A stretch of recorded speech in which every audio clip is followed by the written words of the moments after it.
Cinema നയരൂപീകരണ സമിതിയുടെ പുനഃസംഘടനയിൽ ചലച്ചിത്ര സംഘടനകൾക്ക് കടുത്ത അതൃപ്തി. സിനിമാ സംഘടനകളെയും സിനിമാ പ്രവർത്തകരെയും സമിതിയിൽ ഉൾക്കൊള്ളിക്കാത്തതിലാണ് പ്രതിഷേധം. നിർമ്മാതാക്കളുടെ സംഘടനയും ഫിലിം ചേംബറും മാക്ടയും വിഷയത്തിൽ മുഖ്യമന്ത്രിക്ക് കത്തു നൽകി. സമിതി രൂപീകരിച്ചപ്പോൾ തന്നെ സിനിമാ സംഘടനകൾ എതിർപ്പ് വ്യക്തമാക്കിയിരുന്നു. സിനിമയുമായി ബന്ധപ്പെട്ട് ആരും സമിതിയിലില്ലെന്നായിരുന്നു വിമർശനം.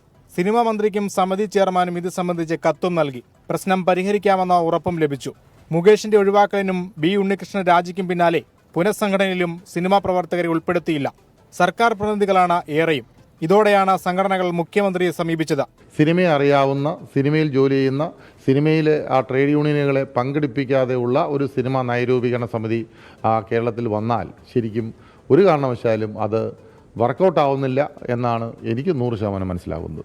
നിർമ്മാതാക്കളുടെ സംഘടനയുമായി ബന്ധമില്ലാത്ത ആളെയാണ് പ്രതിനിധിയെ പരിഗണിച്ചതെന്ന പ്രൊഡ്യൂസേഴ്സ് അസോസിയേഷൻ. ബി ഉണ്ണികൃഷ്ണന്റെ ഒഴിവിലേക്ക് ഫെഫ്ക പ്രതിനിധികളെയും പരിഗണിച്ചില്ല.